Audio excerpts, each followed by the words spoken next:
Lethal Company lore. Subject to change. It's an early access. I'm probably going to get it wrong. Brief summary of the game. Go to these moons abandoned by humans, pick up trash from these bases, and take it to the company to reach your quota or perish. This is a really cool game, but there's a lot of weird questions we need answers for, like what is the monster at the company? Why are there screams behind the walls and in my room? And why do they need all this seemingly worthless scrap? When you start in the game, you're a player that doesn't really know who they are or how they got there. All you know is collect scrap and give it to the company. You can, however, use the computer to learn things about the moons, the animals, and a little bit about the company, but not really much. But let's get into the lore.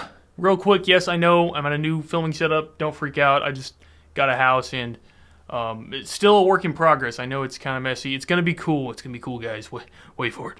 But before I talk about whatever complete nonsense I'm rambling on about today, let me tell you about today's sponsor, Manscaped. Manscaped is the top tier for men's hygiene. I know as a man we all enjoy being abominations, but it doesn't have to be that way. The all-new Lawnmower 5.0 Ultra just dropped. It's an incredibly well-functioning electric razor that gives users more flexibility than ever before with dual skin-safe blade heads. One is the trimmer blade head that's newly improved with longer, wider round teeth that cuts through hair with ease. And the other is the foil blade for a cleaner shave with smoother finish. And it's also got this new and improved LED spotlight for shaving in the darkest corners. So come get 20% off plus free shipping at Manscaped with the code CHOPOLY at manscaped.com. Again, thank you Manscaped for sponsoring, and back to the video. But let's talk about the pilot's logs. So you can find these logs at different moons, at the company, at places like that. But basically they are journal entries from Sigurd, a new employee who we can assume basically began the job just like us. The logs start August 22nd, 1968, which is really interesting because this is during the time of the space race, and it's 1 year before we landed on the moon, if you believe that. Here's his log.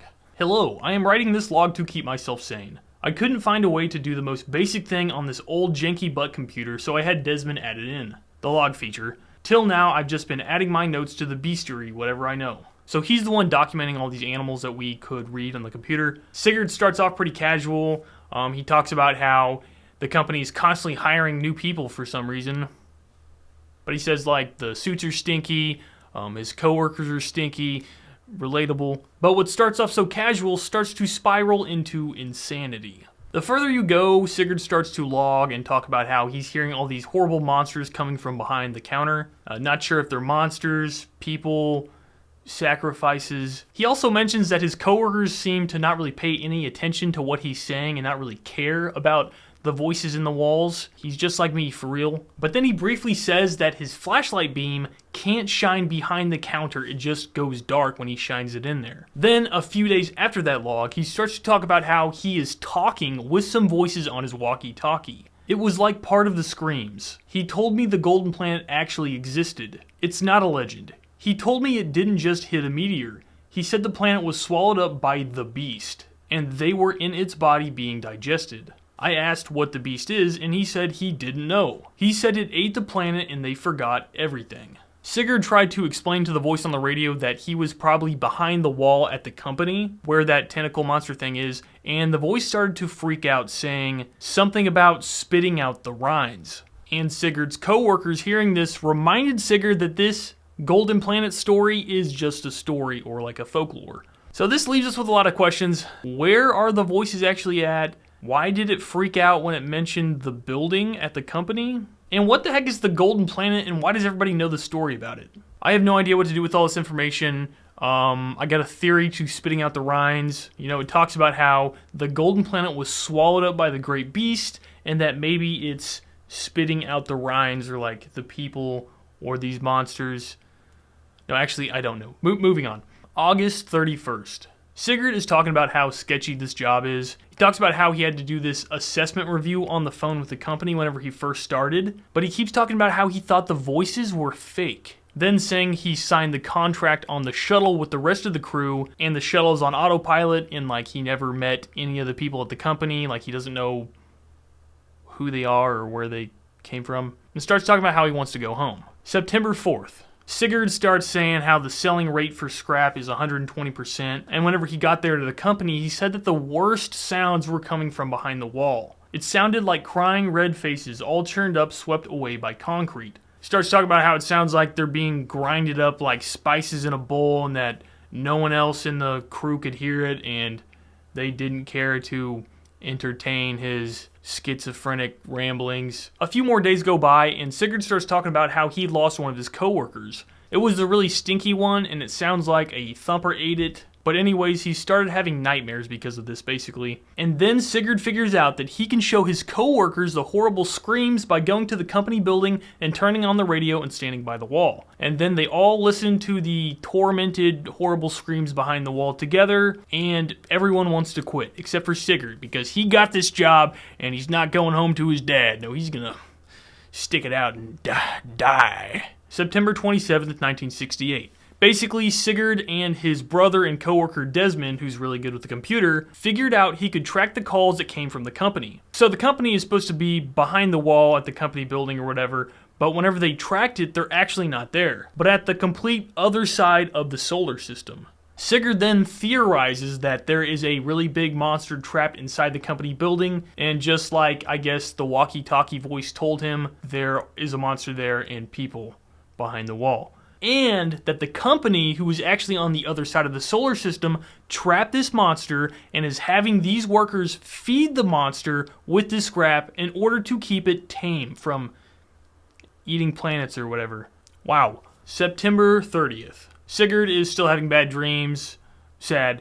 He keeps dreaming about the giant monster in the company building breaking out, and he says that whenever he sees it, he just can't hardly see it, but he knows it's really, really big and really, really fast. Then he starts saying he wants to take control of the ship's autopilot and travel across the solar system and find out where the company's real phone calls are coming from. But then he starts descending into madness again, and he can't remember how he got there. He says he just remembers being on the ship, signing the contract on the ship with his coworkers, but he doesn't remember things that he should remember, like saying goodbye to his family or getting on the shuttle in the first place. And he just doesn't think he's going home. October 15th, 1968. This log is actually from Desmond. I am encrypting these logs to keep them hidden, as I fear the system will be wiped if they are found. It's all a guise. We're supposed to think it's all a transaction, but our real job is keeping an incredible terror fed. How long until its fullness ends? Its hunger is insatiable? God knows, maybe it has to do something with these desolate moons. Whoever reads this, I am sorry to burden you with this. Please have a good day and night, as what else is there for us to do? So this is the last log in the main lore. I guess for some reason, Sigurd and Desmond both decided that the company couldn't be trusted and maybe they would wipe their logs. And so in order to keep it hidden from the company and so that other people could read it, they just encrypted it in their computer. So this is the last log in the main lore so far. For some reason, I guess Sigurd and Desmond both decided that the company could not be trusted and may wipe out all their information if they found what they wrote. And they also want other people working for the company to know what they know and kind of figure out what's going on, which is you if you're playing the game. It's worth noting that Sigurd said that he was only supposed to be signed on for one seasonal contract. But if you play this game, you'll realize that the maximum amount of days you can survive is only like 40-ish days because your quota is constantly going up and you'll almost always not make the quota whenever you get to such a high number of days. And they'll push you out into the void of space. But to find out a little bit more lore, let's talk about the monster lore. So there's like 15-ish monsters in the game, but I'm only going to be talking about the ones that have the most lore. Extreme lore. So a lot of monsters.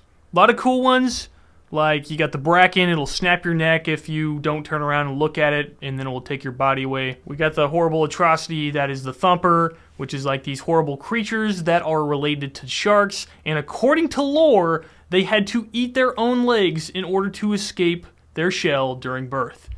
You're welcome for knowing that. But the few I'm wanting to talk about are specifically the Coilhead and the Jester. So the Coilhead is basically just like Weeping Angels or SCP-173 according to you SCPers. Basically, you just have to keep looking at this thing to keep it from moving and killing you. And if you look away even for a second, it can be lethal because it moves super fast. It's one of the fastest moving things in the game. So what's really interesting is in the bestiary, it states that there's not much information on these things due to their extreme unpredictability and dangerous properties. It says that scientists have tried to dissect them or just deactivate them, and they will burst into flames if you do this. And it also says that they carry high levels of radioactive material. And due to this and other reasons, in the bestiary, it says that it's highly speculated that they were created as biological weapons of war, although this hasn't been proven. And this makes them so much more scary, in my opinion.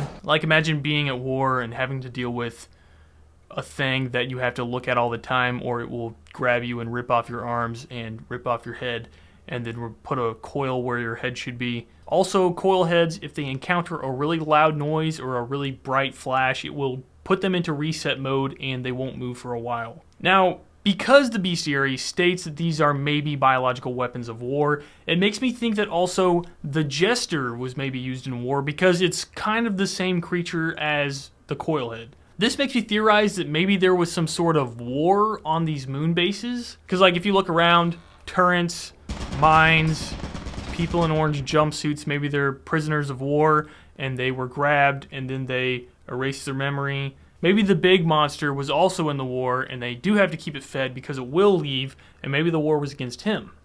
I have no idea. We will know more lore soon, I think, with more updates. In the bestiary, the Jester is said to be something that they don't know at all. And there's good reason for that, because, like, if you were to know exactly what it does, you would have died.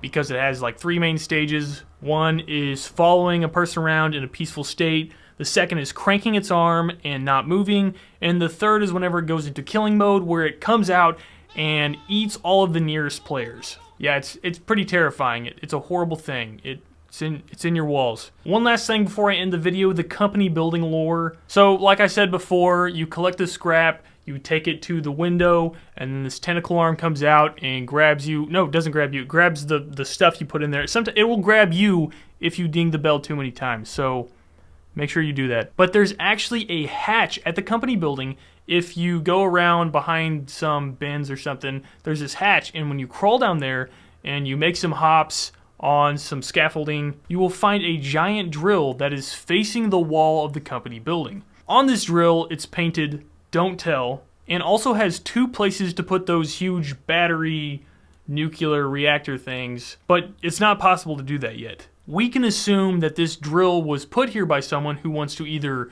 drill into the company and figure out what the monster thing is, or drill in there to free the people that are potentially behind the wall being tormented by the monster, or maybe they became part of the monster. I hope not. Anyways, that's a lot more questions that we have to ask, but maybe the drill was put there by Sigurd and his crew, and they're still out there, and they're gonna get the atomic things, and they're going to put them in there and drill in there and kill the monster or save the people. Or maybe it's going to be in a new update and you have to do that in the game. I hope so. That would be so epic. So yeah, a lot more questions. What is the giant monster?